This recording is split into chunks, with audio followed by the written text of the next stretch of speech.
Hello, and welcome to another episode of Bored and Annoyed. I'm Jackson. And I'm home at the movies. And we have a bunch of movies to discuss this week. We had a long weekend. So, 'tis the season for movies. Yes, it is. And movie reviews. We hope that you guys had a great Christmas or whatever holiday you celebrate. Yep, whatever you celebrate, we hope it was good. Hope that uncle that always makes things a little awkward was a little less awkward this year. It could have been the aunt, Alex. Could have That's been pretty the aunt, sexist. too. Yeah, the aunts can be... Maybe I'm just speaking from experience.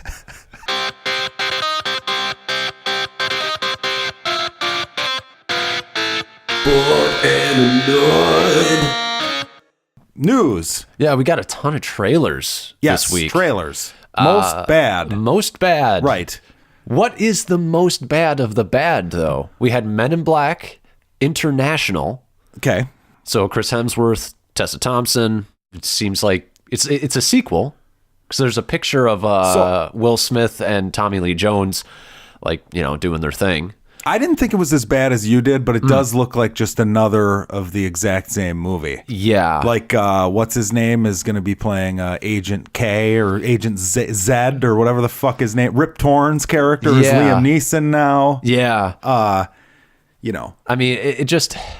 I don't know. I looked at it and I'm like, I think Chris Hemsworth and Tessa Thompson had great chemistry in Thor Ragnarok.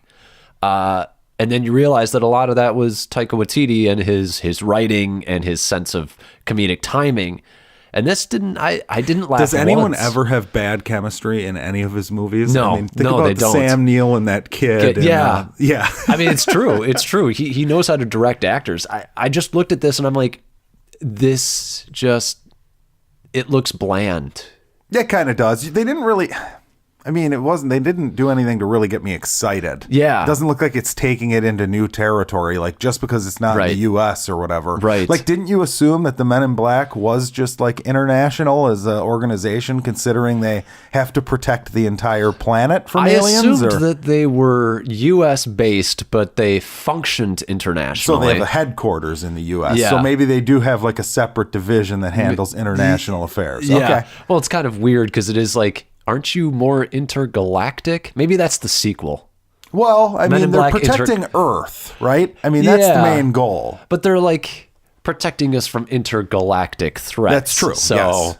I don't know. We're thinking a little small peas here if we're thinking international. But I was fine with just like Men in Black or, whatever. But it looks okay. Men in Black. The one that pissed me off the most is the Hellboy one. Yes. Because I just think if you're just going to make another movie that looks the same to me, then you should just continue the story that you already had. Right. I feel like this might backfire on them. Unless you're looking for like young fans who don't really have any connection to the old Hellboy movies, because I feel like those kind of picked up a following later. They did. And the second one made a little bit of money. It made a profit in theaters, but it didn't do gangbusters. No. It did something like 250 worldwide or something like that, and it cost like, I don't know, 80 or 90. Well, it's just funny because I'd wonder what would happen if they released one of those now, because Guillermo's like the man now. I mean, he was the man back then as far as I was concerned, but now he's won an Oscar. It would be something to market, you would think. It makes me, I mean, you bring up a good point, because how long ago did the second one come out? That was like 10 years ago? Yeah. So I'm looking at that and I'm like, well, that's like the definition of a dead franchise, is not having one in 10 years. And like you said, this looks exactly like the previous iteration. So you're not going to get new people because it looks like the old one. And if there were people who didn't like the old one, they're just not going to see this new one because it looks like a continuation. It does. It looks like the same thing. Yeah. And like even Hellboy's design, like you have a new actor in there. You'd think you'd do something radical to differentiate the two, but they kind of look similar. I mean, they look similar. They look similar. They differentiated in certain areas. I feel like the brow region is different. Sure. He doesn't have like the top knot like... God, I'm blanking on his name. Oh, the Sons of Anarchy dude. Yeah. Ron Perlman. Yeah. He didn't have the top knot like Perlman. And I will say the thing that I really appreciated out of this was David Harbour's version. His muscles look more realistic. It's like the best thing I can say about it is I like the look of Hellboy in this. But they didn't. But he didn't look bad in the first one either. Yeah. No. Well, he looks a little less I'd say he looks a little less cartoonish in this. Sure. There was like a little bit of a cartoony angle. Not too much, but you know. I just in general, I'm concerned with the creature design, of course, because you're going from like the master of fucking creature design and effects in that, you know, to I'm assuming we're going to get a lot of CGI shit in this one, as opposed like there was that elf city or whatever in the second one. Yeah, that was awesome. Just amazing. Fantastic. Yeah. But then also Ron Perlman. I mean, I just love Ron Perlman, and this guy's fine too. He's Chief Hopper from Stranger Things. So good for him. Yeah, on getting a role. But I like him as an actor. I've seen him in. He had a small role in Suicide Squad. He was fine in that. I mean, he was just like one of the government people. Oh, really? Yeah, he was one of the government people. Oh, he was in like the boardroom. Yes, got it. Okay, but I mean, I'm glad to see him getting work. I like him as an actor. Sure.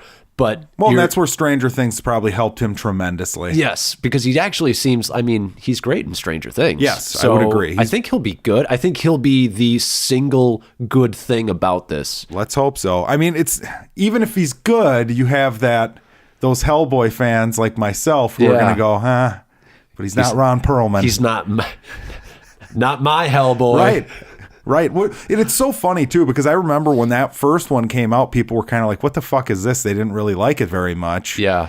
But, I mean, I like both those movies quite a bit. I mean, Jeffrey Tambor is in those, and he's fucking hilarious. I love, I don't love them, but I like both. Yeah. I think they're both good. solid movies. I would agree.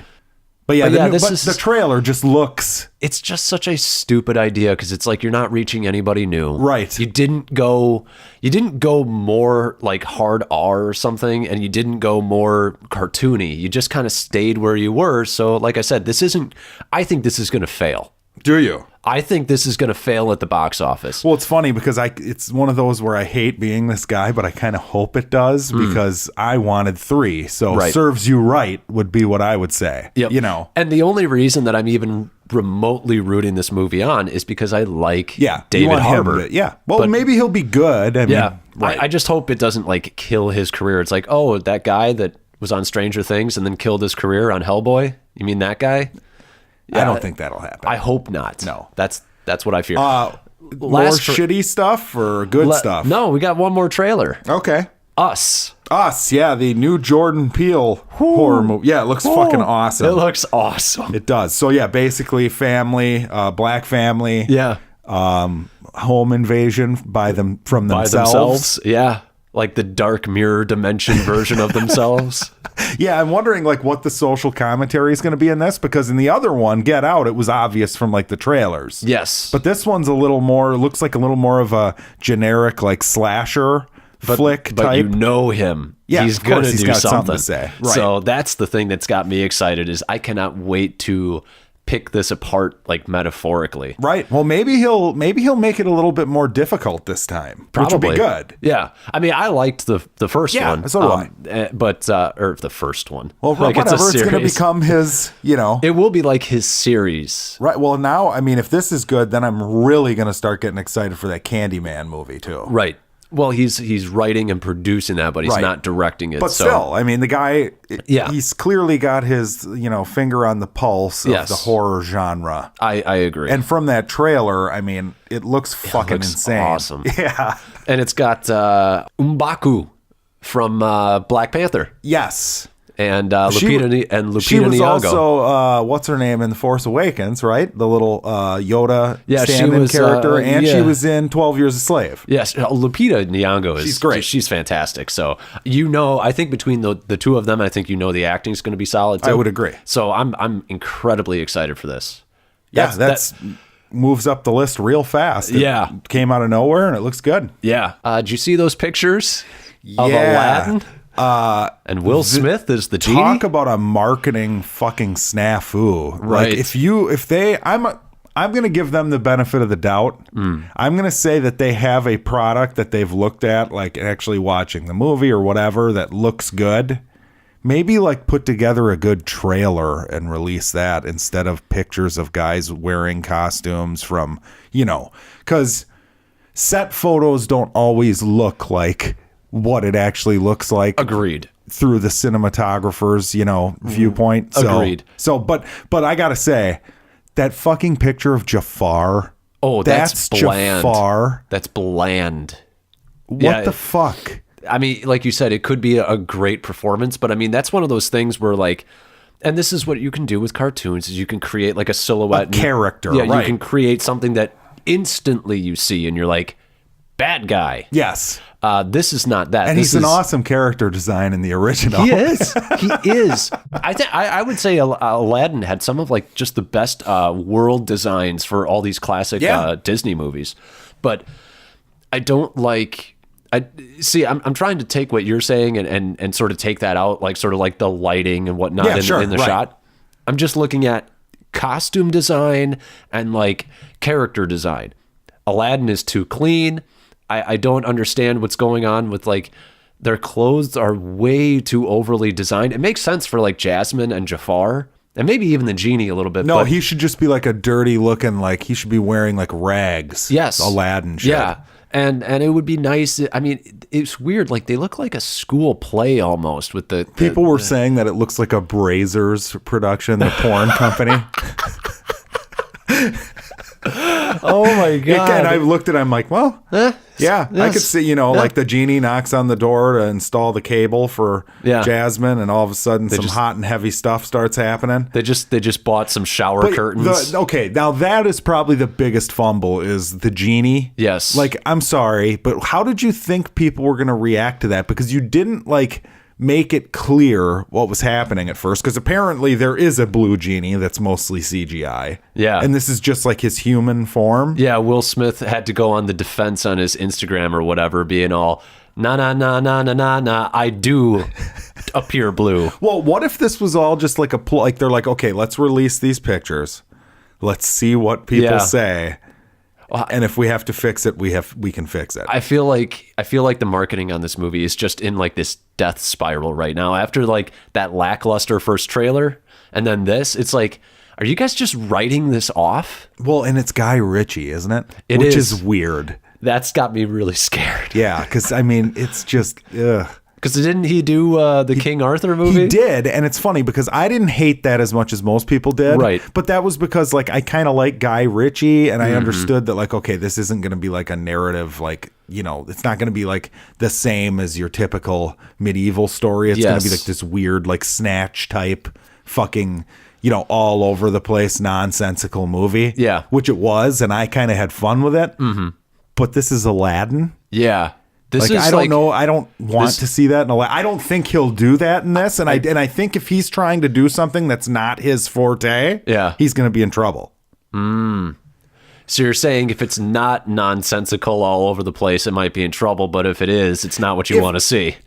Right. He's I mean, I would rather see, if you're going to do this, I would rather see like, okay, let Guy Ritchie just turn into this fucking wacky thing. Okay. That sounds more entertaining to me than, hey, let's hire Guy Ritchie to do it. And we'll demand him do exactly what we say and make it exactly like what you've already seen before. Right. I mean, that's the thing is like there are certain like Beauty and the Beast had me doubting because I'm like, that's one of their like basically perfect animated probably movies. Their best movie. Yeah. That, Aladdin, and Lion King all are like, there's no point in any of this. They're from our like generation of Disney. They are. That's like, yeah. Like, I'm sorry, but you can improve on Cinderella. You can. It's dated. But these like 90s ones still very much fit and play well today to kids today. So I don't see the point. And then we had some brightness in our lives in the news. More Disney news, of course. Oh, what was that?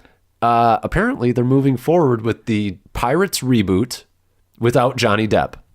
This is brightness? This is brightness? You're calling this brightness? Hey. I fucking hate this franchise so much. I hate it. It's a silver lining on the fact that we knew that Pirates would never end. It's the golden goose that will never die, thanks to China. Are they still making money when they come out with these things? Thanks to international markets, yeah. They just love those pirates. Yeah. I mean, I think the last one did less than 200 in the U.S., which is really bad for a Pirates movie. And I think it still broke like 700 or 800 million worldwide. I probably don't have the right to say this because I've only seen the first two. But the first one is the only one worth watching, I would imagine. I would completely and 100% agree. Yeah, because I thought the second one was terrible. It killed the franchise for me. It's so funny that you're like, oh, the second one is awful. I'm sitting here, I'm like, wait, you're done with the franchise? You didn't even see the third or fourth or fifth? Do they get worse than the second? They do. They get worse somehow. I mean, the second one is like the second best. That's really bad. At least the that's first where one was I'm at. great. Yeah. I thought. I skipped the fourth. After the Penelope Cruz one. Yeah, I skipped that one. So, and then the Javier one was. Oh, that was a nightmare. So it's possible 4 was better than 5, though. You just don't know because you never saw it. It's possible. Yeah, but I'm taking this silver lining. We're taking Jack Sparrow out. Try and do something new. They hung their hat on Jack Sparrow, wacky guy. Hey, let's keep going with him. No. Pirates, multiple. Oh, good point. Plural. Yeah. New band of pirates. It'd be funny as if like, oh, it takes place today. It's like Somali pirates. I hope they go like Pirates of Africa. I hope they go like really crazy and do like time travel or something. Yeah, might as well. Fuck it. Pirates in space. Well, hey, maybe if Guy Ritchie really hits a home run with this Aladdin franchise, they'll give him Pirates movies because that makes sense. Actually, that makes more sense. Yeah, it does make more sense. Yeah, but I think we're gonna go into shit we watched at home. All right, so I forgot to mention this last week. You had reviewed this on the show. I watched it on an airplane. Okay. Tag. Yeah. With my boy John Hamm, Jeremy Renner, Ed Helms. Oh God, what's his name? The black comedian dude. He's awesome too. Yeah, he's great, and I can't remember his name. Fucking God, hell. we're so racist. He just hasn't been around long enough. Like that's the big thing. Is like yeah, but anyways, and Isla Fisher. Oh yeah, she's great too. Isla Fisher, however the fuck you say her name, but yeah, I didn't like this one as much as you did. It did make me laugh hard once. Okay. Like pretty fucking hard, like harder than I'll usually laugh. And that was this scene where John Hamm, they're like talking about some old story where he roundhouse kicked one of his buddies and apparently he shit his pants. I don't even remember that joke. That made me laugh really fucking hard. I mean, my response was, or my response to the movie was, it's fine. I don't understand what's all going on with these critics. Like, it's not great. No. It's not great in any way. But as a serviceable, lighthearted enough kind of movie, it's fine. Well, I think what kind of bothered me, and this is my opinion, so this is complete. I'm sitting here like, oh, this sounds like actually an interesting little story. Why is it a fucking cartoon? Like two people show up somewhere, they have a chase through like an apartment building, like it's like this slapstick fucking whatever, and then like at the end you try to like the whole movie's like this dummy like goofy thing after goofy thing. Yes. And then at the end they tried to like bring it home with this like sappy, you know. I knew it was coming too because I was like, I knew that Ed Helms had some sort of disease. That's why he was pushing this whole thing. He was in a hurry to get it done. Yeah. But yeah, I overall I wouldn't recommend it, but it's not like the worst thing in the world. No. I like I said, John Hamm, the shitting his pants, and it's not, you don't even see it happen. They just are like discussing it, like the one woman interviewer lady who like is along for the ride. Yeah, which that whole part kind of bothered me too because it was just like it was a little forced. Right, it was a little forced. They needed a female character. They kind of realized that. I kind of liked that it was based on real people. So that was kind of cool. Yeah, but if you're going to do that, like I'm interested in the actual story. Yeah. You know what I mean? Yep. Some of the stuff was creative, like how you'd get like the point of view when he was like getting snuck up on, Jeremy Renner, and he'd be like, Jeremy Renner's bits were, I feel, the best. Well, it's funny because you must have had like a pretty decent like fight choreographer guy on set, like doing the choreography. Some of those were actually fantastic. They were pretty impressive. Yeah, for a comedy. Yeah, just a wacky. You know, so I mean, it's not. It's a Hangover ripoff, though. That's what it is. Pretty much. It's in that vein. Yes. And to be quite frank, I might get crucified for this, but I've always thought that movie was overrated. The first one. So this is not. Yes. So this is not like my cup of tea. Okay. This movie. Right. Yeah. It's stupid comedy. It's disposable. You'll watch it and forget it the next day. Right. But it's fine. Like it's not. To me, it wasn't offensive. No. It's not offensive. And full disclosure on this, Jackson said before recording that there was a shoe that was going to drop in this episode. Oh, yeah. There was a revelation. It's an admission. It's an admission. There's a revelation, admission, whatever. It's coming. On my part, he's going to do drop it on him. He's going to drop it on me. It's going to be a gotcha journalism moment. No, it's not gotcha. It's got me. Oh, okay. I got myself. Okay. Oh, okay. Now I'm no longer stressed. No, you should. I hope you weren't. I'm sitting here, I'm like, oh, God. When's it coming? Yep. What is it? What did I do? I saw you. I saw you yesterday afternoon. Yeah. About 3:30. Going to the strip club on Christmas? Yeah. Really? Walking out with a male stripper. We're talking about bad comedies and shit we watched. I started watching Daddy's Home 2.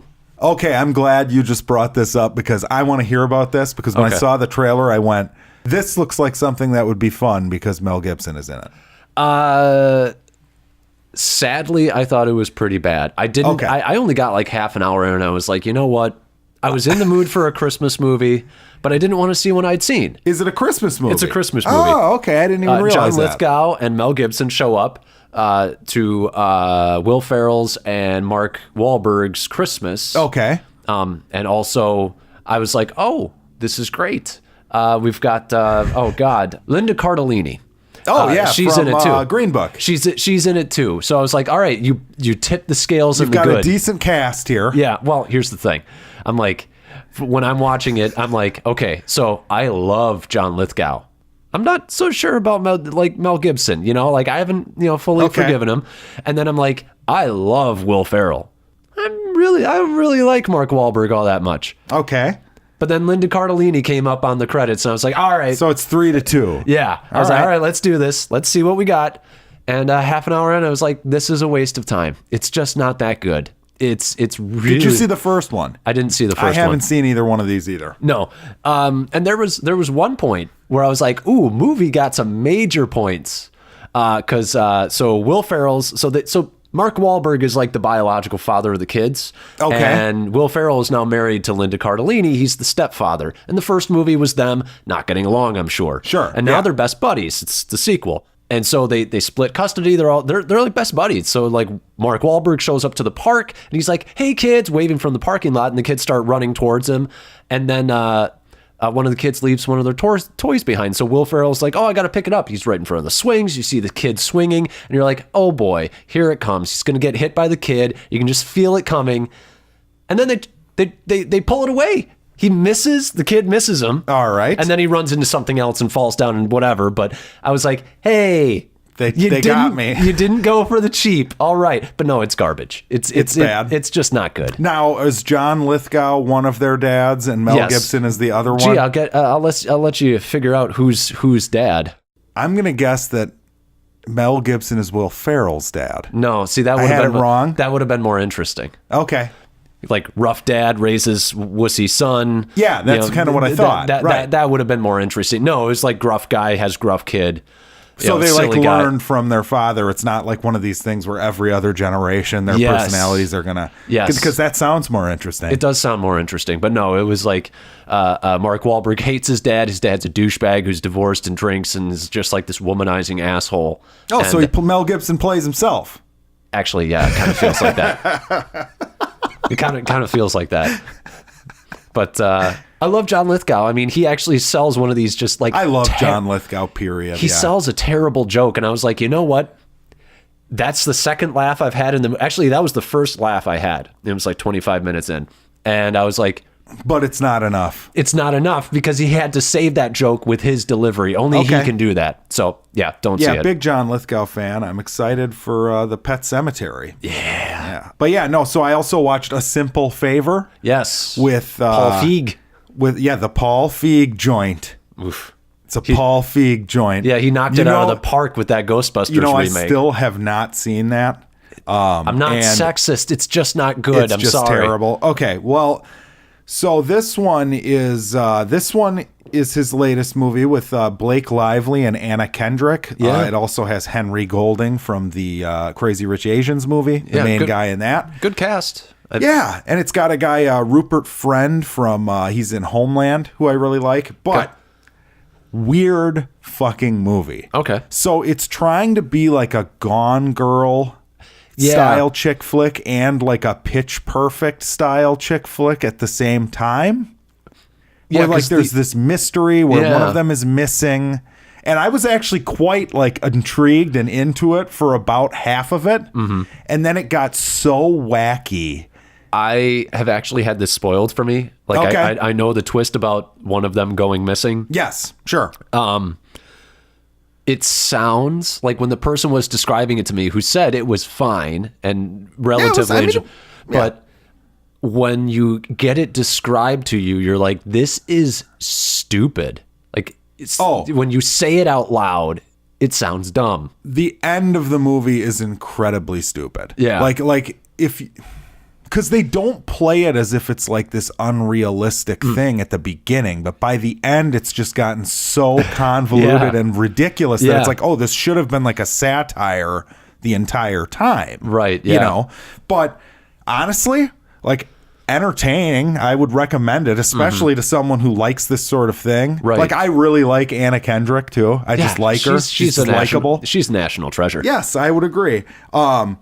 But yeah, it gets so fucking weird, and like there's like a one-liner joke at the end where a character like gets hit by a Prius or something, and and the gay dad gets out of the car and says something like, "No, you can never stop American electric ingenuity," or so, you know, some, I don't even think it was even close to what I just said, but something like that, where you're just like, that sounds like Paul Feig. Are you Feig. fucking kidding me? I think his comedic timing is getting worse as he goes. I don't know how, because Bridesmaid. Well, so because didn't he do Bridesmaids? Yes, and I like Bridesmaids. And Bridesmaids Very is funny. great. Yeah. So this would be so Ghostbusters. From what I understand, it's a lot of improv, like just be funny. Yeah. You know, Yeah. Which that's not what Ghostbusters was in the first place. I mean, there was some of that, but you had geniuses who were like honing their, you know, craft and doing a really good job instead of just nonsense that's unrelated to whatever's going on. I just could not believe how unfunny these legitimately funny actresses were. I just could not believe it. But yeah. So, this one I don't think is that. Like, okay, I doubt that's what was happening. Yeah. But yeah, I mean, it was pretty good. Okay. It's fine. I didn't hate it. I wasn't pissed. It was funny because I was trying to get brownie points because the fiance really wanted to see this. Okay. So we got home from like Christmas Eve or something, and I was like, "Oh, I got a movie on. I'm surprising you," because I kind of wanted to see this because I heard it was good. It got like an 80% on Rotten Tomatoes or something like that. That's true altruism right there. But yeah, so you know, I mean, all out of the goodness of my heart, the Christmas spirit. Okay. Yeah, what else you watch? Well, I started watching, and this is going to be my gotcha moment journalism. Oh, Jesus, here we go. I started watching The Force journalism. Yeah. I started watching Force Awakens again. Oh, really? I didn't finish it, but Iko Uwais is in there as one of the gangsters, guy from the Raid. So both the Raid dudes are in there. They're both in that gang? Yeah. There's the long-haired one. That's the one I remember. Yep. Really? Yeah. All right. He got me. Yep. He got Boom. me. Well, I was like, is that him? I think that's him. But he had like a weird haircut. Did he say anything? He didn't say anything. He just was silent. He was the intimidating muscle. It was still probably a better use of him than in that Mile 22 Mile 22 Mile fucking movie. That was just an abomination. Yeah. But that's all. That's funny. So did you do it just to find that out? You just popped in the Force Awakens? It was the same night I was on my search for a Christmas movie, and I'm like, you know what? Rey's theme from The Force Awakens kind of sounds Christmassy. It's got it's got bells in it. It's a bit of a reach, but and it came out around Christmas. It was like it did come out that Christmas. Was 2015? Was that what it was? Yeah. God. Yeah. Feels like a long time ago, but. Yeah, it came out, and it was Christmas, and, there's a snow planet. Did you find any hope in your heart that JJ's going to bring back the Star Wars franchise to being a fun, enjoyable ride, or do you think that last movie just broke it onto... I don't know, because I'm watching it, and I didn't finish it. It was one of those times where you just not... something on. Yeah, and it's so true that he really just... I like The Force Awakens, but every time I watch it, I like it just a smidge less. Yeah, I would agree. And it's still got well done characters, but you're like, well, the script isn't that great. It's fine, but it's a little contrived. Like Han Solo being the ship that they just happen upon. That's quite a coincidence there. It's a little bit of a reach. Oh, come on. The galaxy's not that big, Alex. The Force brought them together. The galaxy isn't that big. They brought them together, the Force. I know. You can just explain it all away with the Force. Yep, and that's the very great thing about Star Wars. The Force, man. I think the last one probably broke. He has to start over. He has to start over, basically. All things set up. Because nothing moved anywhere, so it shouldn't be that difficult. Or it was just pulled away and said, the thing you thought that meant something, it meant nothing. So it's almost like the first movie never happened and doesn't matter. It is funny. He's just the most clever little troll, that fucker, isn't he? Yeah. Ryan Johnson. I love seeing the people who hate him online with the Ruin Johnson. You're like, really? Really? How old are you? All right. Well, it's funny because every movie they're just going to have more people feeling like it's broken. Like the first one, people were saying it's too much of the same. Yes. There's like the prequel people that don't like The Force Awakens. Yeah. And then now there's the people who like The Force Awakens who didn't like The Last Jedi. I mean, it's just stacking. It is. Time for a reboot. Hey, in a few months, we're going to that Star Wars convention. Oh, that's right. Yeah. That's just a exciting. few months away. Yeah. But, so overall it was just just popped it on, whatever. Just popped it on, ended up falling asleep. All right, well, much to your happiness, I started watching The Office over the weekend. And I'd seen a couple episodes here or there. Yeah. I ended up blowing through the first 2 seasons in its entirety. Yeah. And like 6 or 7 episodes even into the 3rd season. Yep. So I couldn't stop watching it. It is really fucking funny. Yeah. I have said that it's probably one of the greatest sitcoms of all time. Well, judging by people and how much they love it, I would say that's true. I can't judge it yet because I'm only on the 3rd season, but it is fucking funny. Yeah. Now, is there a character that I like as much as like Ron Swanson or Andy? I don't know yet. Okay. Because those two to me are just fucking hysterical. But I think the show overall is better than that. I would agree.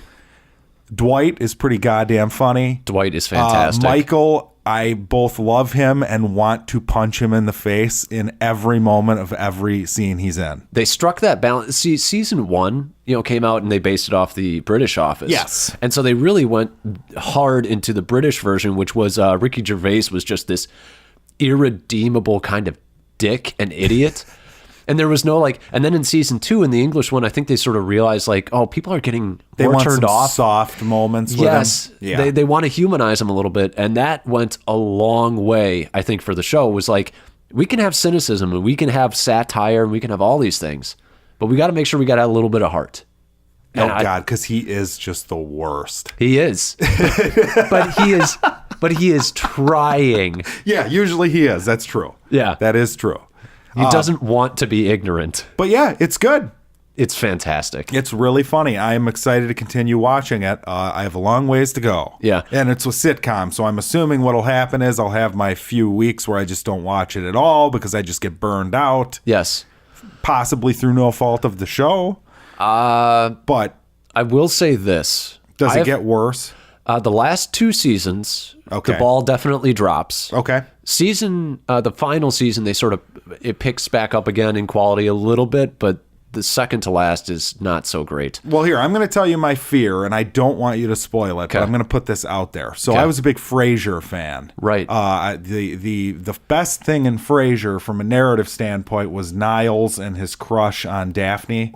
Yes. And as soon as they got together, it ruined the show to an extent because it was like that tension that were, the involving thing as far as the dramatic element of the show that also had its funny little quirky moments was kind of dissolved at that point. Yeah. So my concern... I'm not going to spoil it, but any sort of concerns that you had, I feel like are addressed... Okay. In this and handled with great aplomb. All right. Well, we'll see. We'll see. Because I got to tell you, it's like I really want them to be together, Jim and Pam, but But I don't know. See, the thing is like Jim and Pam are they're the heart of the show, yes, really. 100%. But the writers are smart in that they start planting seeds for other people and other people's relationships. Sure. So it doesn't just ride or die with them. Yep, okay. And that's a great decision.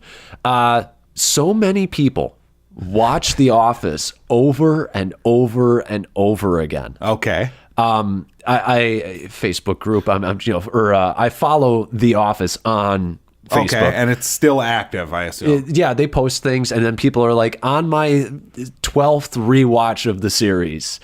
And it is one of those shows where if you're just cleaning or and you have just it on. You just have it on. Well, that's like, I can't even tell you how many times I've seen every episode of Seinfeld. Yes. Like, you can just pop it on at any time, and it's just fucking That's great. why I put those two as like those are your favorite too? 1A and 1B as far as like sitcoms go. All right. Because, Seinfeld is probably a little bit better because it never really got bad, except for I'd say probably the final 2 episodes. Yeah, the whole finale. Yes. Right. But other than that, it never got bad. No, it's fucking hysterical. And no matter what era of Seinfeld you pop on, it's like... It's amazing. It's amazing writing, amazing character work. I mean, it's not even character work. It's just good characters. Yes, they're great. But yeah, so that was it as far as shit I watched. All right, so our bridge, our Man of Steel bridge, between two peoples. Between two peoples. It's both shit we watched and theater viewing because it's a movie that just came out. Roma. The new Alfonso Cuarón. Cuarón, yes. Yeah. Mr. Critics sweat his nuts and come all over themselves every time he comes out with a movie. They love this man. They do love him. They loved Gravity, which I thought was like, eh. Yeah, Gravity's fine.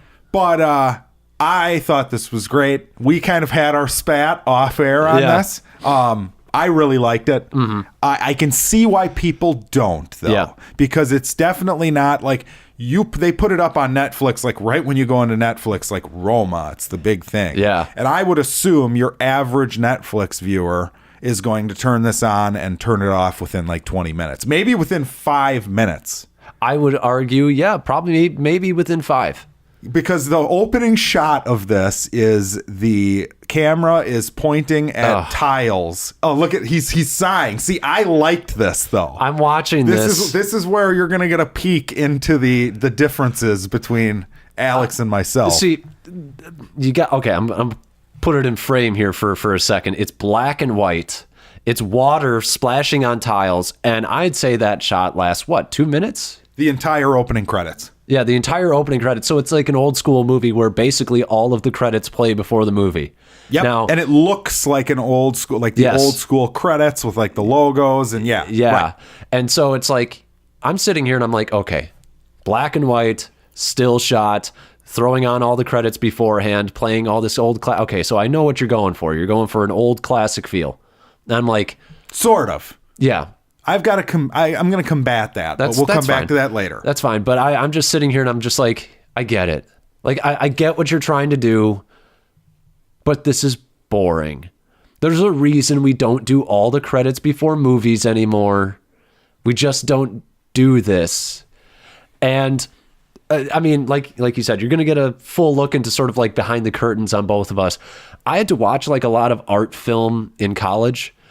And I'd say this is very close to art cinema. Yeah, sure. It's not Hollywood movies where, they have like a certain amount of page numbers for the script and it has to move at this certain clip. And, Hollywood movies are known for narrative efficiency. If it doesn't need to be in the movie, it's not in the movie. And that's not what this is. This is... You called it slice of life. It's very slow. It's definitely like it's slice of life. But yeah, I mean, but it's very slow. Lots of long takes. I would say there's a lot in this that it's about creating an ambiance. And if you're not on board for that, then you're not going to like this because honestly, it felt like it took like 40 minutes for anything to really happen. There's a revelation that the main character has to another character, and that's like the first sort of like thing that happens in the movie. She just sort of says it, and then and then I guess your plot moves forward. That's not, it's so not, just this little background. This is based on basically Alfonso's real maid. This is like supposed to be his life. I had no idea. So yeah, I mean, if you were watching someone's life and just like events that happened in someone's life and it wasn't, you know, I mean, true, you're right. It wouldn't have like a Hollywood script type narrative that, you know, it's not, this movie didn't even really feel like a 3-act structure movie. It was just kind of like, here are things that happen. Yes, correct. I liked it though. Like, first of all, it's probably the most interesting, best looking black and white movie I've ever seen. It doesn't have grain. It doesn't look old. No, it just looks black and white. Yeah. Like, the sound design's really good. Like when you're in the city, I mean, it is fucking booming. You feel like, oh shit, this is a loud, packed place. You can tell they put a lot of work into making it look like the 70s, which I don't know what Mexico City looks like today. Right. But I mean, you had wide shots of huge areas of space with people everywhere. And it kind of reminded me actually a little bit of like Lawrence of Arabia in that way. Okay. Where it's like, I'm just impressed with like, how do you even do this? How do you set this up? The narrative was good enough for me where I really cared about what was going on with the maid.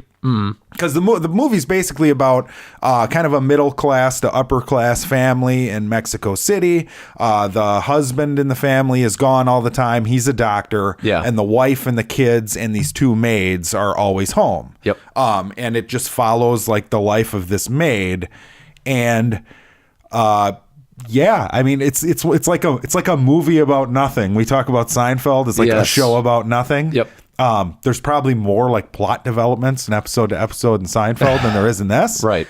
But there are moments in this that are just like, holy fuck to me. Like, especially with her relationship with this guy that she starts dating. Yes. And I will say, it's not like, the problem with the movie is that I felt like there were scenes that were really good. You know, like you're a scenes guy. I am a scenes guy. And I'm like a whole picture kind of guy. And I'm like, okay, that was a really good scene. There's a truly tragic scene. I don't know what hour, hour and a half, maybe? Yeah, something like that into the movie. And you're like, okay, I'd have to be a monster to not feel anything on this. But at the same time, the rest of the movie around this is so boring to me. See, it took you so long. It took you so long to get here that, that's a horrible thing. But I can't bring myself to care as much as I should. I mean, I get that. This movie like didn't make me like cry or anything like that. But I don't know. There were parts though. Yeah, oh God, that guy was a he was a monster. But there was like, okay, so just the way shit looked is what really got me in this one. Like, there's a scene when they're in a movie theater, and just the way the camera's set up and the puffs of smoke are coming out of people's cigarettes in the theater, like wide shot, old fashioned movie theater. And then you've got scenes like when she's going to visit him at his like little training martial arts thing, and there's just the mountains in the background. Like he clearly wanted to make something look beautiful, and in black and white, I was fucking impressed with how it looked more than anything. It was still the cinematography was very old school, 1960s, early 70s. God, I'm trying to. Was it Truffaut or something? There's like this French cinematographer or French filmmaker. Yeah, it felt like one of those like coffee shop movies. Like I can see people on bustling streets like sitting smoking their cigarettes at the coffee shop. Yeah, and that was my thing is, Jackson's like, oh, it's beautiful and stuff. And I was like, okay, well, I mean, it looked nice, but at the end of the day, that didn't, yes, I like good cinematography, but at the end of the day, I was not on board with the story. It's just, it was just that simple. This is an A-. This one has a chance of cracking my top 10 of the year list. Am I in like a rush to watch it again? Was it exciting to your point? No. But I mean, there's shit in here. Like there's like a scene where like there's like a forest fire where I was just like, wow, like I'm surprised that somebody made something like this nowadays. Yeah. You know what I mean? The forest fire I was like, wow. This is like straight up. I've seen this in art cinema before. It looks good though, something man. happens randomly in the middle of the movie, and they're like, "Fire!" and you hear the bell, "Fire! Fire!" There's a fire, and then they do a fire scene. It looked great, and then it panned, and it's just, oh god, it was beautiful. And it's so artsy because you know what I also it's so respected artsy this? because there's a character in it who's singing a song while the fire's ablaze. Yeah, it was great. Ugh. Well, no, and I just so love that this hoity-toity up. motherfucker's heard of a tripod, first of all, which I appreciate. Well, that just fits with the old school cinematography. Yeah. Back when they did shit like this better than they do now. Certain times, yeah. Yeah, well, and anyway, the other thing, too, the thing that I really want to hit home on this is it's black and white, but it is clear, it is not meant to look old. It's crisp. It's crisp. It is a fucking weird. It's weird to see a black and white movie because, like, you watch Schindler's List, I just recently watched, or most movies that do black and white, they're trying to make it look like the time. You know what I'm saying? Like it was filmed at that time, but that's not this one. Another example would be mid-90s. Right. I think he was trying to do like almost like this is how we remember old movies. We don't remember them for being grainy. We remember them the first time we saw them, they were just these beautiful works of art. And I think that's what he was shooting for. I watched an interview with him. He said basically that he wanted it to be like a look back into the past, but you're looking back into the past. You're not like, you know what I mean? Yes, like you're supposed to remember these things. Like these are supposed to remind you of your memories of when you were a kid or whatever the fuck. Yep. But no, I thought... So I appreciated this a lot more than mid-90s where they like literally he wanted it to look, Jonah Hill wanted it to look like it was filmed in the 90s. Yeah. You know? Yep. And I just thought that was an interesting contrast because they're both slice of life movies. Now, I like this one head and shoulders above mid-90s. Yeah. And it sounds like you're not there. I didn't. Okay. It's one of those movies, kind of reminds me of like Hereditary. Like I enjoyed Hereditary more than this. Okay. But in sort of so the same, did I, by the way. In sort of the same vein, I'm sitting here and I'm like, I know it's well done. Like I know it's well acted. I know it's well shot. I know that there was a lot of work that went into this. The sound design, like you said, all those things that you said are true. So I have to give this at least a decent grade, but my enjoyment grade would be different. But like as a well-crafted movie, I mean, it's at least like probably a B- or something like that as far as just like craft alone. But narrative was just, So what's your grade on this? If I was going to do enjoyment, I'd probably do like a D+. Oh, geez. Ooh. But if I get it though. I mean, I get it. Whatever. I respect though that you and myself as well. I know I've had these situations where it's like I can sit here and say like I know a movie was good, but I didn't enjoy it. Like you know, like at the end of the year, I'm gonna have to pick between what my favorite movie of the year was and what I think was actually the best. That's gonna be a dooming day. Yeah, we might actually have to do two. No, lists. I don't think we should cheat. I think that's cheating. I think you need to, you know. Well, but favorite and best are different words. So they are. People don't understand that. Yeah. So, I mean, you know, yeah, it's a well-made movie. I'm not going to deny that. It just, I was bored to tears. All right. Well, now that we've, you know, gotten past that was supposed to be our big brawl of the night, I think. Yeah, Fight night. That was supposed to be the continuation of Fight night. It wasn't really as passionate as we had hoped. I was not in the mood for Christmas when you were texting me. So I was particularly just like, fuck off. It's not that great. Shut up. Well, and it's funny because I do tend to like I wasn't like super pumped to watch it because of Gravity. Yeah. Because that was like fucking critically acclaimed. Yes. I'll tell you what bothered me about it more than anything else was that it's got like a 90, like it's in the upper 90s for Rotten Tomatoes. And I'm sitting here and I'm like, this is the definition of, you know, reviewers and Hollywood and everybody being hoity-toity and up their own ass and smelling their own farts. You know, it is the definition of that because it's like literally, oh, I put a thing on a tripod, I made it black and white, I made it a foreign film. Yeah, but they made it look good, man. I mean, like the contrast, it looked great. I'm not denying that. I'm just saying take the pieces and say that it doesn't sound like every sort of like, you know, hoity-toity, searching for a foreign film Oscar sort of movie.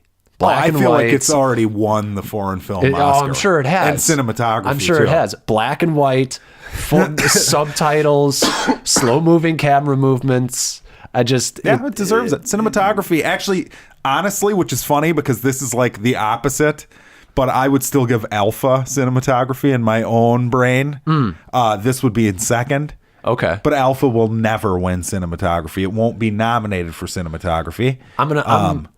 God, that's gonna be tough because Alpha had some great shots. Oh, but that's another movie that, to me, that's one where I bet you probably like the narrative a little more in that one. I did. I really liked it too.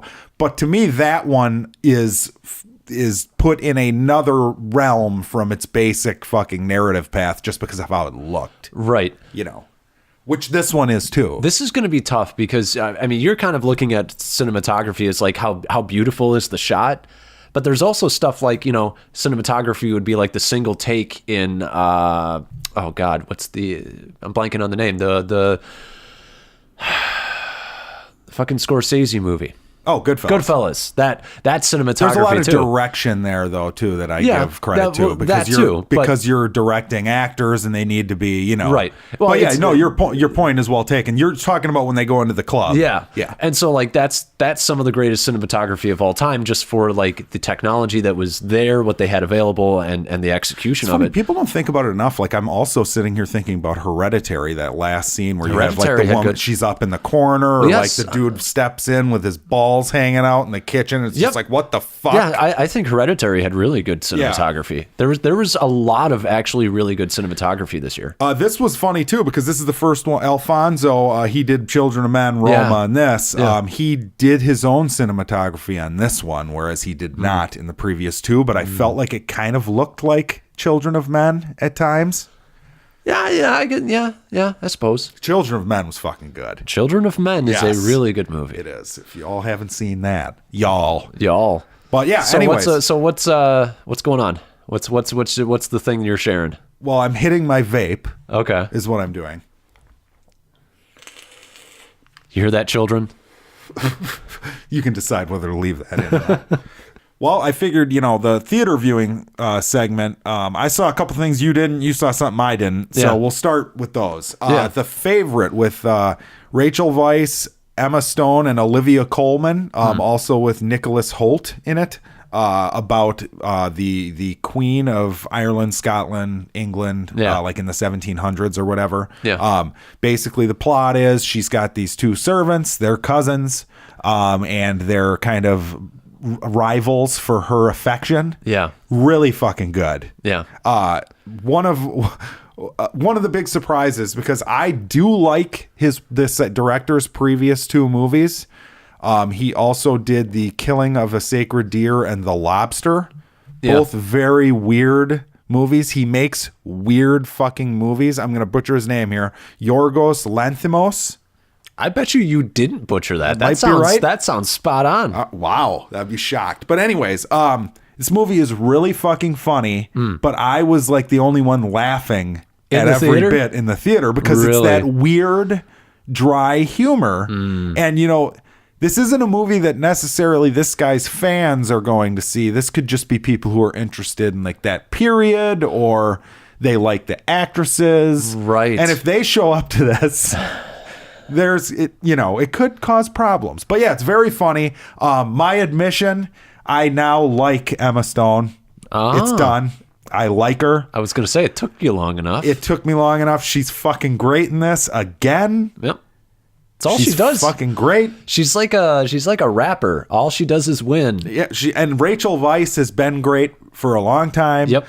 This Olivia Colman, who plays like the whacked out, unhealthy queen, is just bonkers and fun. I loved her bits in the trailer, so I'm excited. It's a really fun, disturbing little movie. Okay. And it's shot. I had talked about this when I talked about the Suspiria, the original, where it's like these wide angle, like fisheye lenses. The way it's shot is fucking cool. It's all over the place. Talking about cinematography, there's another great one for great cinematography. example. Yeah. Right. And this is a lot of like old rooms, and I the set design was fascinating to me because I'm like, I wonder how they did this. I wonder if they found like an old castle to film this in, right? Yeah, or if they had to build all this because it's like very detailed shit on the walls everywhere. Yeah.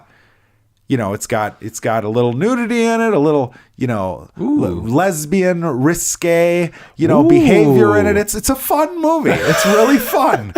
It's fun. It made me laugh my ass off. That's awful. I perk up on that shit. Are you kidding me? No, it was professional fun. reviewing, Alex. It was fun because you had like the two women clearly are just like this, if you can't guess just based on that, but basically like she uses them for other reasons besides cleaning and, gotcha. getting her things. And that is one of the reasons. So that it really gets a bit disturbing. Okay. Nobody in it is a good person. Which is always fun. Yeah. Everybody's out for themselves.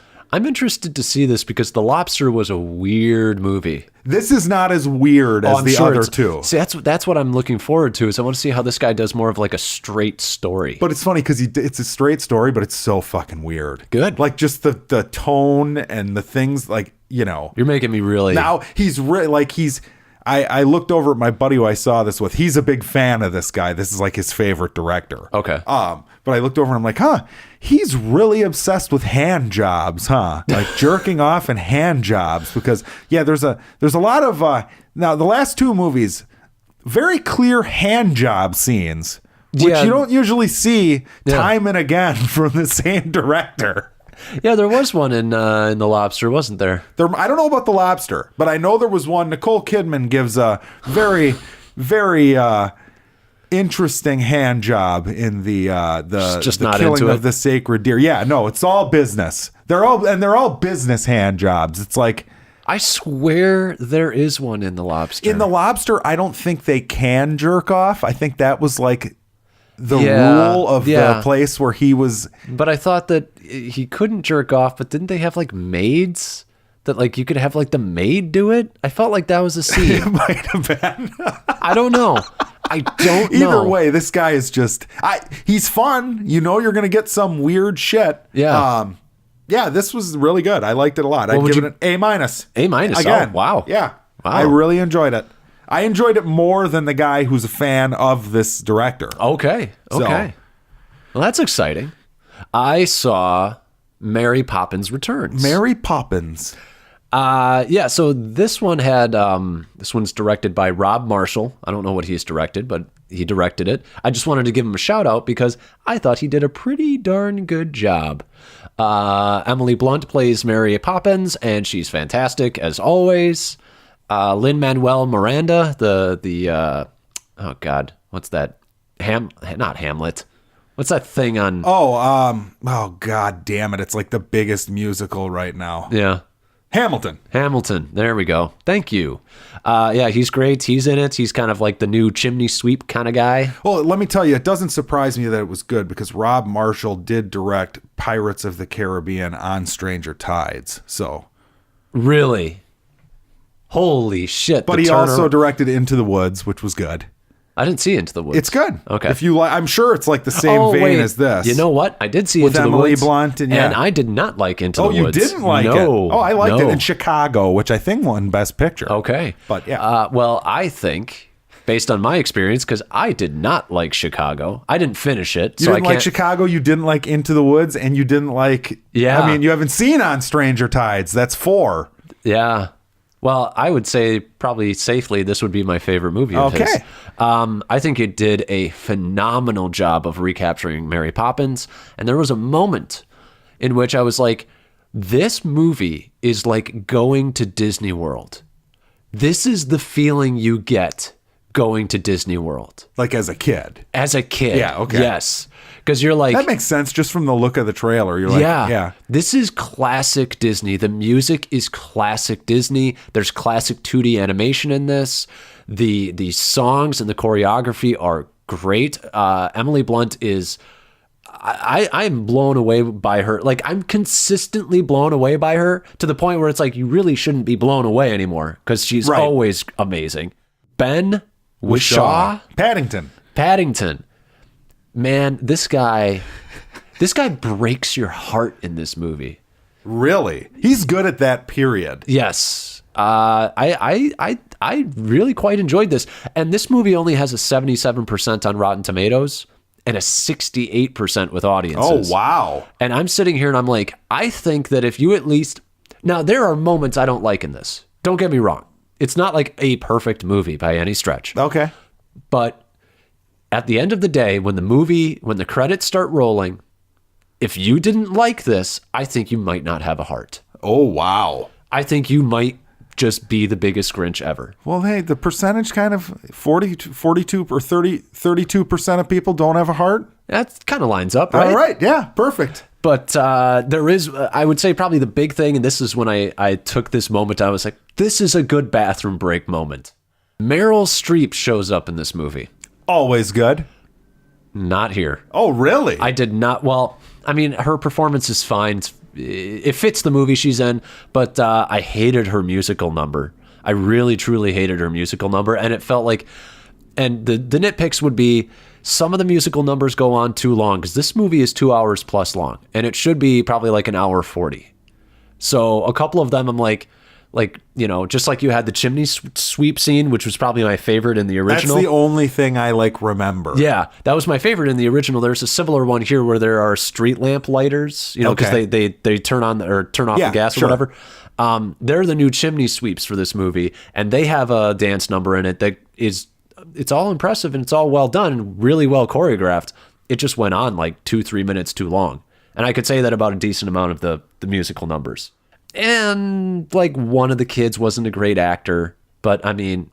Yeah, but you're discussing a kid's movie. Do you think kids would feel that way? Or do you think they'd just be entranced by the magic of it all or whatever? It was a packed theater I went to. Okay.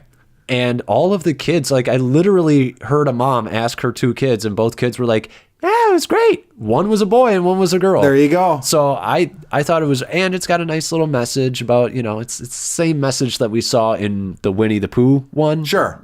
Only not done like a fucking Holocaust movie. It doesn't feel like a fucking depressing Schindler's List remake. Great. I mean, I could not believe, the opening credits happen and you're just like, wow, I really am being transported back. This like, other than the special effects being better, this could be a movie that was made by Disney in the 60s. All right. So, I highly recommend it. I give it like a B. All right. I will be seeing this, and I'll give you my thoughts hopefully next week. All right. The other one I saw that you didn't is an F. It's Welcome to Marwen. Woo! It's a fucking disaster. I cannot believe this happened. Robert Zemeckis, what's going on? It was dreadful. Like, we talk about show, don't tell a lot. Mm-hmm. And it's funny, I should preface this by saying I watched the movie Marwen Call the night before I saw this, which is a documentary about the real guy. Okay. So it's possible that it ruined it for me. I don't think so, though. I doubt it. It's in the 20s on Rotten Tomatoes. It's terrible. Okay. Deservingly, it is horrible. It is like... You don't really go back and see anything about this guy before the incident, which basically is that he was beat to shit by these 5 guys because he said that he wore high heels in a bar. So I was wrong when somebody told me that it was... He's not gay. He's not gay. He's not gay. He's like obsessed with women. Like that's why all of the people in his town are women and whatever. Gotcha. Okay. But God... It is so schmaltzy and terrible. Like, really? And the action scenes, because it's the dolls. Yeah. Like, I should have seen this coming. I felt stupid when I I thought this looked good in the trailer, because you're watching these action scenes and you're like, there's nothing at stake here. This is his imagination and these dolls. There's no real action happening here. You kind of... I think the thing with the trailers was I was hoping that they were going to intercut it with maybe some sort of drama that was happening in the real world. And they do, but it's like people standing in a room talking about what happened to him and the other thing, addiction is a big thing in this. Well, okay. It is and it's not. Okay. Because they briefly mention it at one point and then it becomes like a bigger thing at the end where it's like you weren't creating this as the theme of the movie throughout the whole way. Okay. And the story, it barely implies in this that he might have been a mouthy fucking drunk to these 5 guys that beat his ass, not to justify what happened to him. Right. But that's like the story of the guy is like, they, in the documentary, basically everyone says that before this happened, he was like an out of control drunk. And it was like he was a completely different person when he'd get drunk. He was an asshole, whatever. Wouldn't shut up, whatever. And then when this happened, like part of the story is he just lost the desire to drink. So he has never drank since the accident, or not the accident, since the attack. And like there's meat there to like make a really good fucking like redemption movie, or you know, just a story about like they sprinkle a bit of that at the beginning, and then at the end they hit it home where it's like, wait a minute, I forgot that was even a theme in this. I thought that I forgot that was even a part of this story. But basically, he like you've got the awkward scenes where he's kind of a weirdo and he falls in love with the girl across the street, which is the dude's Leslie wife. Mann? Yeah, Leslie Mann. Yeah, he falls in love with her, and it's like awkward because she's like, you know, he gets the wrong signals and whatever, yada yada yada, like all that shit that you've seen a million times before. Right. That's so sad. It is awful. Like you now probably have a new appreciation for Steve Carell after watching The Office, but I mean, I've always liked him because the 40-Year-Old Virgin to me is like one of my favorite comedies ever. Yeah, I would agree. And it's funny because we're going to talk about it next week, but I saw Vice today, and he was good in that. Yeah. But yeah, no, this was a disaster. This was sad. This is like, there was a scene at the end where he's like crying about like being so alone or something. It's like, and they're telling you like, oh, he's alone, so I should feel bad. So I just laughed. Like, because he's like, I'm so alone. It's like, you didn't. Like, you should set the scene up so that I know why he's crying. He shouldn't be by himself in a room saying that he's alone. Yeah. So you're saying, and I'm gonna guess here. You're saying that a lot of this was script problems. Yeah. They shouldn't have done a movie like this. Too much of the movie is the doll action scene shit, and not enough of it is about the guy living his life or what happened to him. Like, I would make this movie so it started before the attack, you know. That would but that's not what they did. That's your arc is right. Because they wanted him to have the arc of PTSD getting better. At least that's what I get from the trailer. Yep. But I do think that you're right in that you probably have a better redemption story. People like redemption stories. Well, there like isn't really redemption in this at all. Like, there isn't much of I know you complain about arcs and shit. It's like there kind of is none. Like, he's not that much better off at the end of this than he is during it. And they treat the character a lot more helpless than I would have liked. I don't know. It's terrible. It's under 2 hours. Does that give it a bonus? It gets an F+. Gets an F+. Yeah. I mean, I don't know. I have to see it. The other thing, too, is judging from the trailer, I thought, like, okay, you're going to get to know each of these women that are the dolls in his... Oh, like, no. Only 2 of them get multiple... Oh, no. Like, you literally made women dolls in this, and you don't know them? Like, you barely know them. Like, the one chick is like someone who delivers his groceries. You meet her once. She's like this Russian one. And then there's another one who's like a porn star that he watches on TV. And then there's another one who is like an employee at the bar he works at. He talks to her quite a bit. And then the other one's the girl across the street. Yeah. But it's not what you expected. And it's terrible. It is fucking terrible. Like, I had heard that the reviews were bad before I went and saw it, but I was like, okay, well, this might be like a Patch Adams thing where like audiences are going to like this. Yeah. Even though critics didn't, because critics don't have hearts and they just, whatever. But no, I would say that objectively, I would expect 75% or more of people to walk out of this and say it sucked. Right. It is terrible. That's sad. I feel bad. Well, yeah, and they don't even like, oh my God, the whole bit with like the attack, like it plays like a fucking cartoon. It's terrible. Well, they finally do a flashback to the attack, and it's like, he like says something like, "Oh, I wear high heels," and walks out of the bar, and then he gets attacked. It's terrible. The really funny thing is I could see Steve Carell doing that. Oh yeah, it's a total Steve Carell moment. I know how he would read that line based on how you just said it. And then another good example of something I hated in it was he's telling the story about when he got out and he has this friend and he went back to his apartment. He's like, was there a girl? Because he doesn't remember anything. That's part of the story. Everything from before the attack, as far as like his personal life and memories of what happened to him, whatever, completely gone.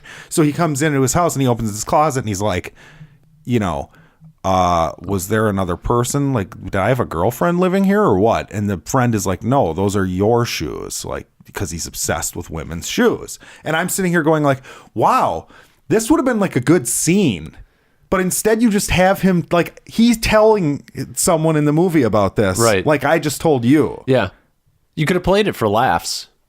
Like, he's the only one at home. He's like, what the hell? Like, calling instead people, he's just taking out. Leslie Mann around his house like, oh, this is what happened.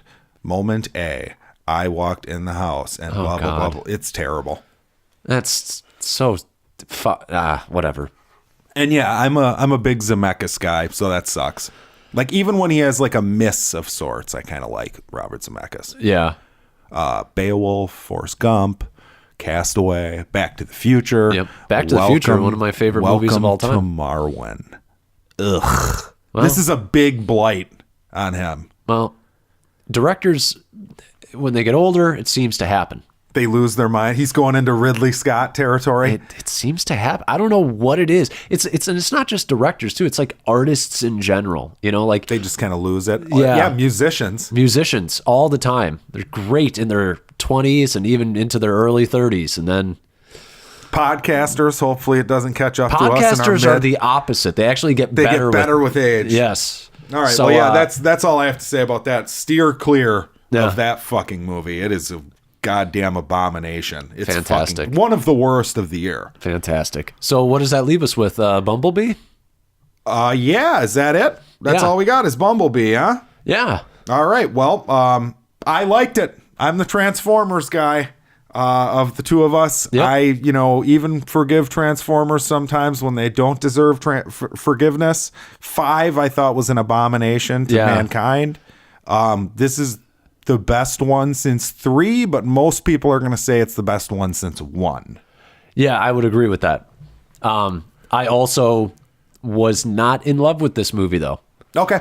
But I didn't love it. I thought it was good, though. I'd say the first act was awesome. The opening scene made me want that movie. Yes. That's what I want. That is, I mean, you're watching it, and you turned to me and you were like, that was pretty awesome. I had the biggest fucking smile on my face. It was like, that was fucking great. Yeah, well, it was Transformers, the way that they were always meant to be. Yes. It was them on Cybertron talking to each other like fucking dumb cartoon characters, doing backflips and cool looking. Yeah. Yeah, it was Transformers.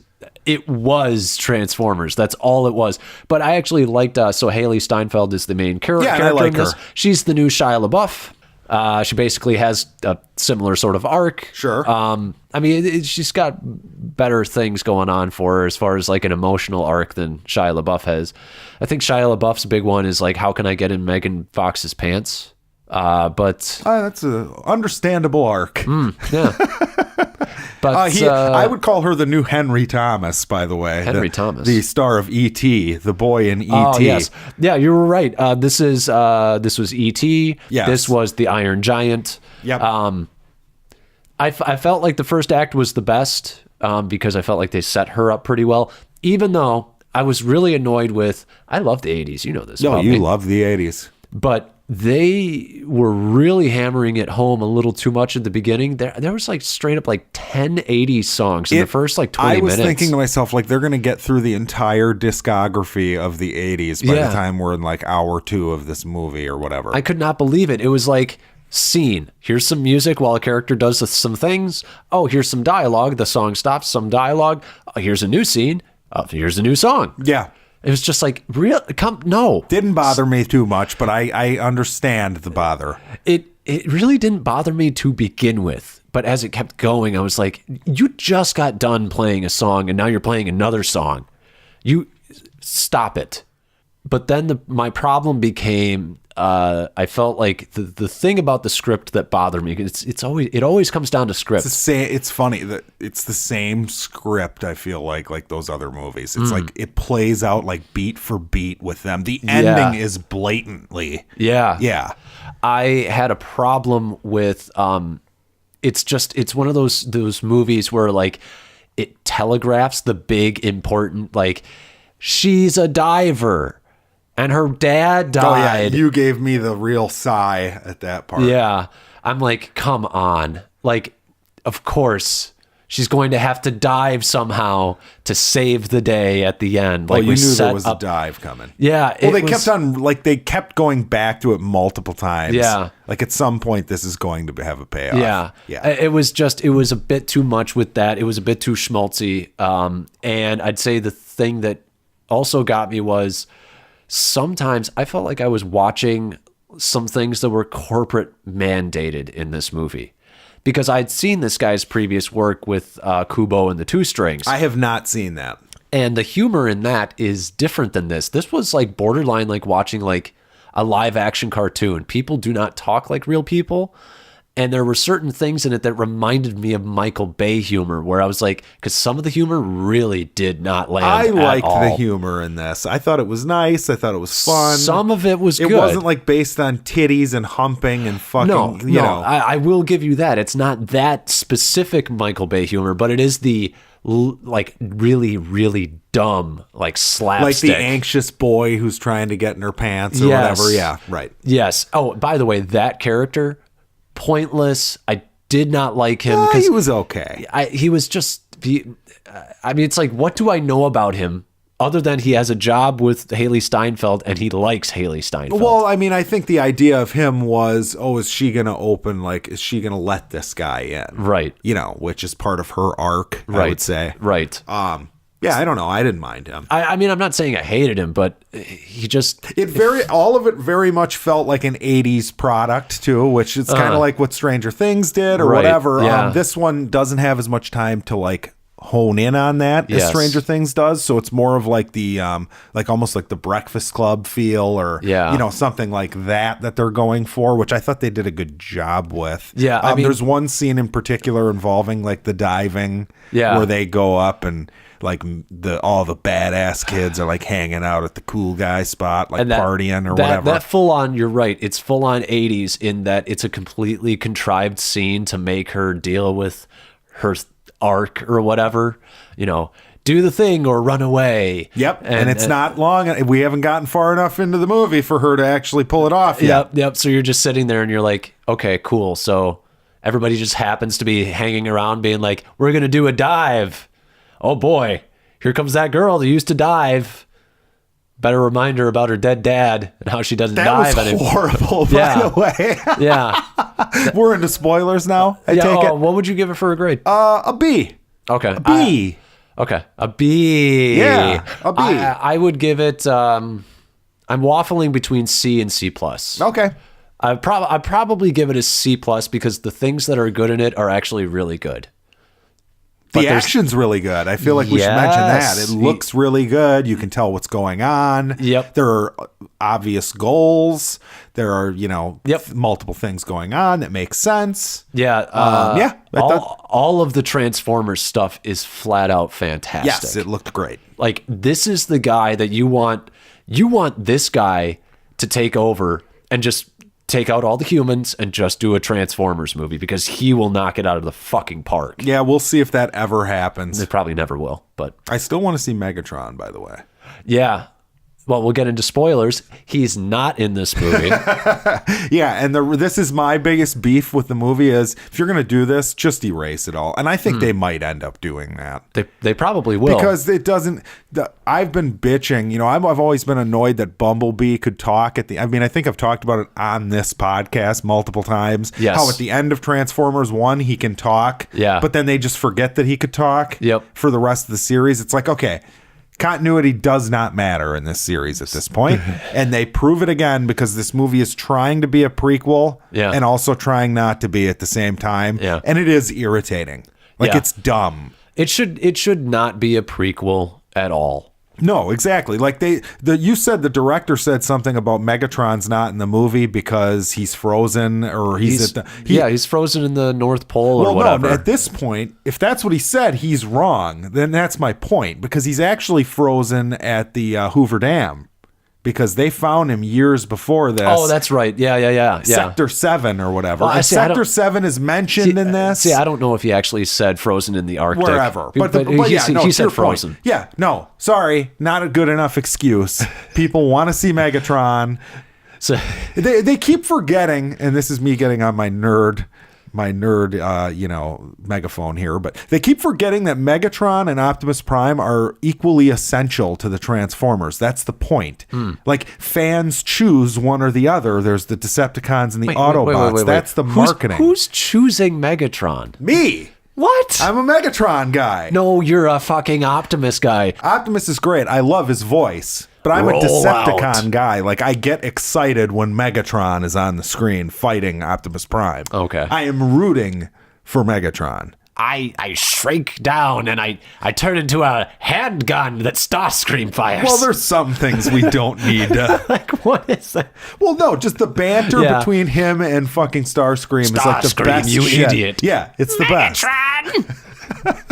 But you don't need to have him turn into a gun. I think Michael Bay was right to say, that's not. We're not he'll just turn into that. like a nonsensical, like, shards of glass. But the point is, like, as far as the lore of Transformers, they both, if you're gonna do Transformers and you want to do it right, like, they're both essential. Both of their plot lines are essential. They're like old friends who, Are they old friends? Is that he the always backstory? says, like, old friend. Oh, I just assumed that was like crappy cartoon writing.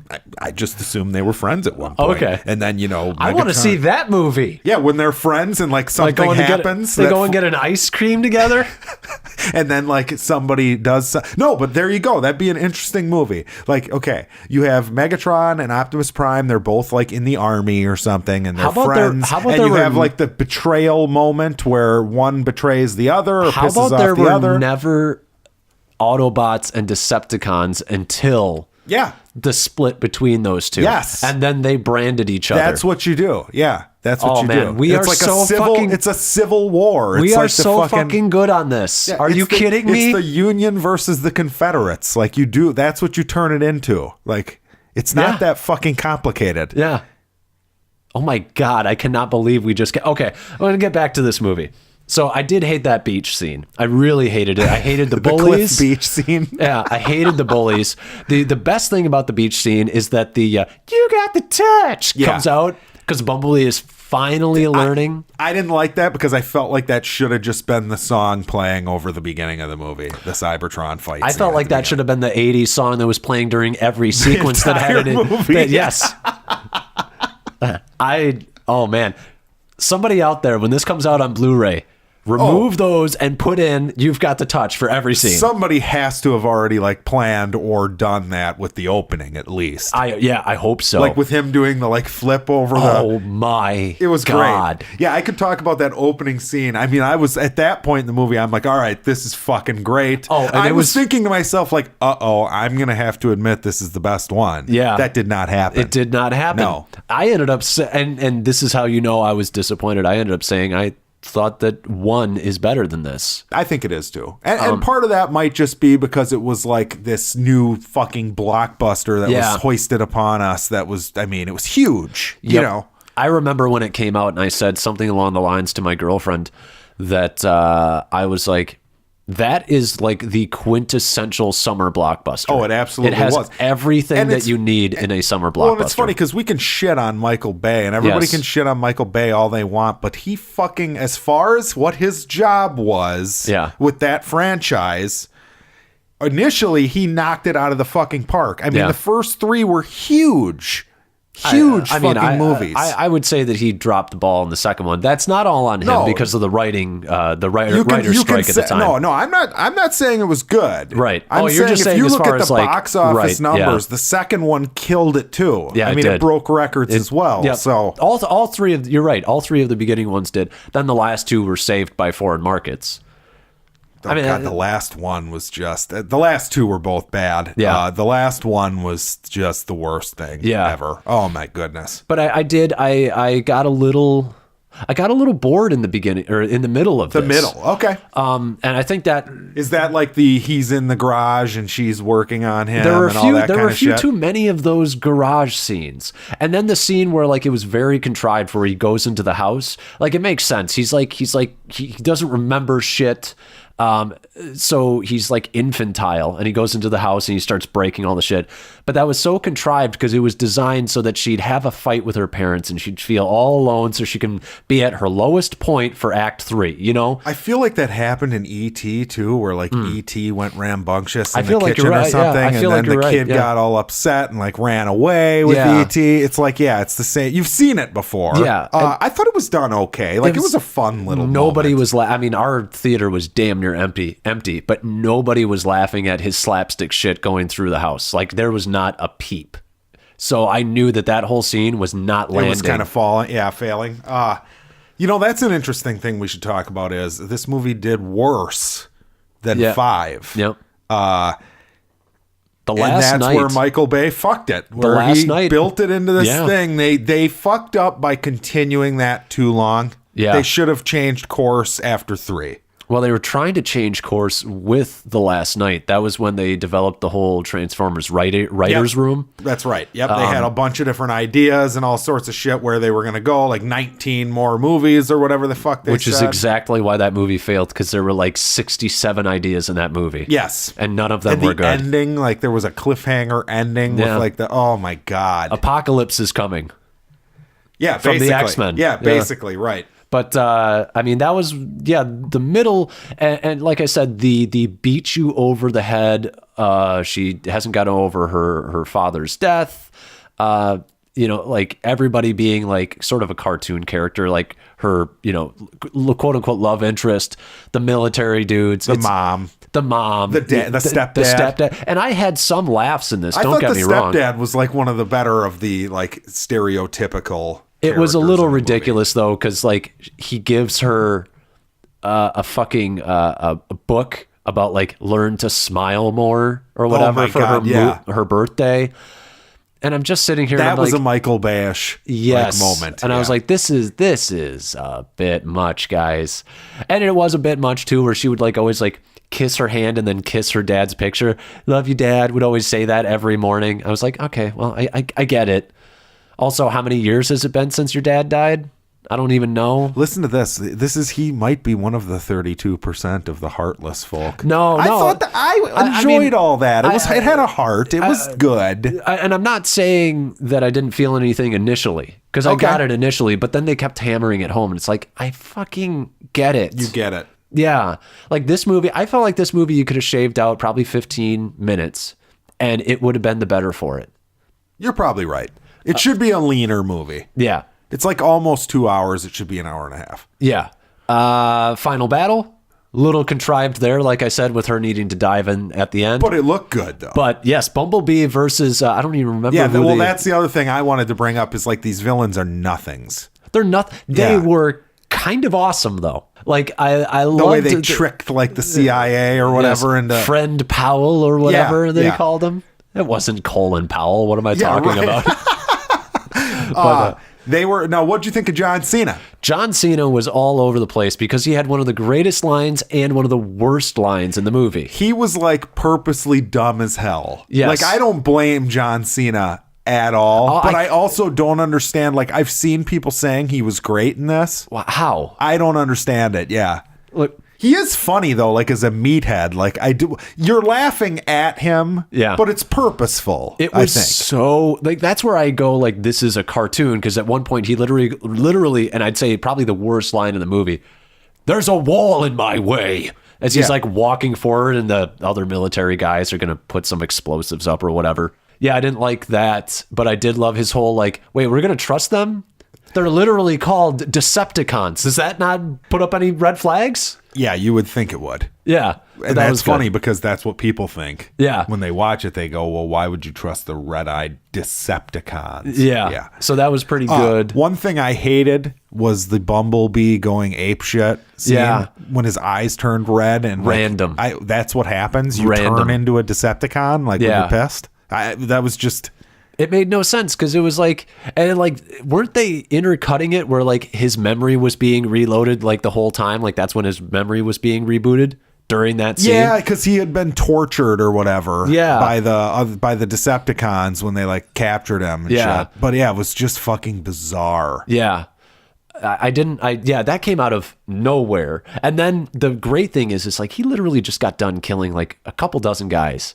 And well, then did you see them get killed, or did he just like blow up things that were near them and they just like jumped out of the way? That's the thing that you can tell yourself, but the part of your brain that does critical thinking says they're dead. Yeah, because if he wanted to murder them, he would. And that's exactly what he was trying to do. That's what it seemed like. So they were dead. It was a weird tonal shift for the movie. Well, that was something I was like, this movie is like, it's like a kid's movie. Because like I said, that slapstick stuff, I bet you that scene where he's in the house is meant for like 8 or 10-year-olds. It's the first Transformers movie that like they're going for the same audience that the cartoon went for. Yes. Like legitimately so. That's what they're doing. I completely agree. But then the weird thing is like one of these Decepticons likes to burst human beings into like piles of like Jello or whatever. I liked that. It was awesome. It was very strange and funny to me. It was also like, this is like a kid's movie. Yeah, but that makes it not so bad because they're like nothing people that he's killing. I mean, that's true. You know what I mean? They might as well be like the foot soldiers or something from the Turtles cartoon. Right. And I will say the scene where they showed up, even though it was kind of dumb and it was borderline Michael Bay kind of humor, the whole like,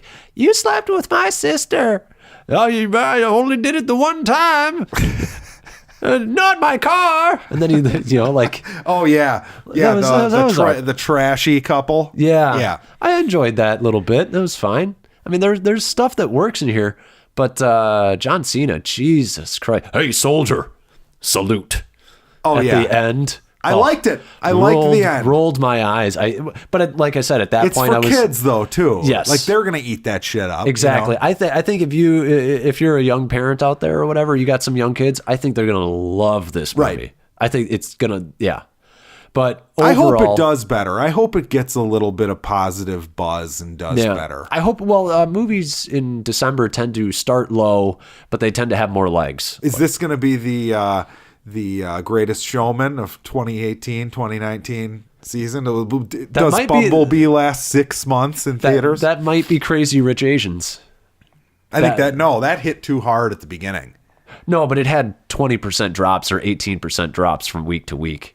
Those are the best that you're going to see. Yeah, but Crazy Rich Asians was in theaters for like a month. Maybe. Greatest Showman started like making $8 million in its first weekend and it closed in July. I'm saying seeing a 20% drop. You're not going to see that with Bumblebee. I sincerely doubt it. Do you think Bumblebee is going to make more money in its second weekend than its first? No. No.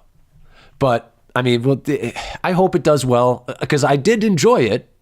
I would like to see more. Yeah. I want to see the next character standalone movie, if that's what they're going to do. Yeah. I mean, I think you and we were kind of in a group text about this, sort of jokingly pitching movies. But I was like, you got your Bumblebee. Now you do your Optimus movie. Now then you do your Megatron movie. And then you can do your straight up Transformers like Avengers style crossover thing. Sure. Why not?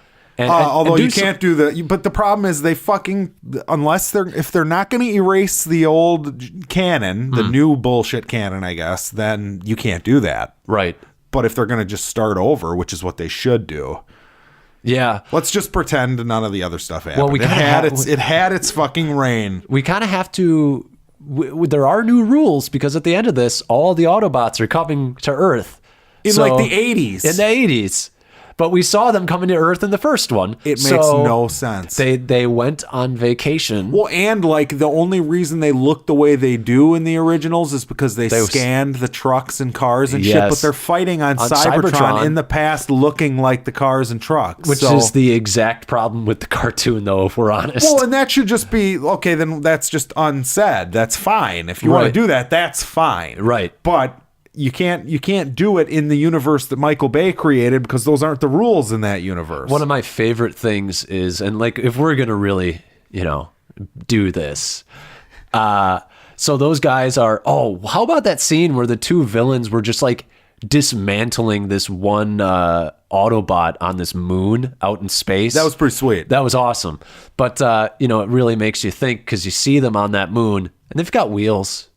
They haven't been to Earth yet, but they've got wheels right here. Oh, right? Well, that's just it. Like, they need to just say, okay, forget about that. Because in the Michael Bay ones, like, the only one who doesn't look like a car or truck or something is Megatron. He just looks like a big robot fucking monster guy. Yeah. Because he hasn't ever seen any of that, and he just bursts out of the Hoover Dam or whatever. And when you see the flashback scenes to Cybertron in that one, they don't look like cars and trucks and shit. They just look like giant robot people. So it's not the same universe. Just start over. Just start over. Yeah. I did like that when they landed and there was that little bit. I mean, it's one of the greatest scenes. It is maybe my favorite scene in the original Michael Bay one was the arrival scene. Yeah, it was it's classic good Michael Bay. The kid, like the robot walks out of like the pool or whatever, and that's where you see that it's just a robot man. There's nothing there. That was awesome. Yeah, in this one that is not the case. Yeah. They are clearly already the cars and trucks and shit when they're on Cybertron. But they struggled. You could tell that they struggled. They were like, okay, these are the iconic designs. How do we, like, people want to see them. How do we do this? And then they're like, well, we'll just do it. Yeah. So that's what they did. But now just keep it up. Yeah. Just keep doing it. Yeah. Fuck it. Yeah. Just fuck it. I want to see Megatron look like his iconic design and like Starscream and shit. Yes. Like, and they had like Starscreams. They had like Shockwave. They had fucking Soundwave. Soundwave. Yeah. Well, they had Shockwave too. I think he's the one who like shakes the earth with those little fucking Yep. God, I loved all of that shit. And I love the they had Starscream in there with his like fucking original Megatron. Awesome. I love it. I love it so much. It's perfect.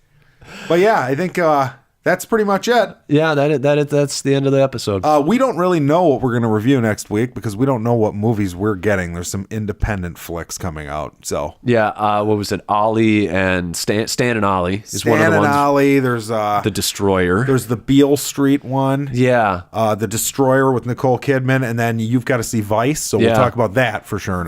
For sure. But yeah. And then we'll also next week have our best and worst of 2018. Ah, yes. We'll have a special episode for that. But yeah, that's been Bored and Annoyed, and I've been Jackson. And I've been home at the movies. And rate us, subscribe to us, do whatever you can to help. Thank you very much.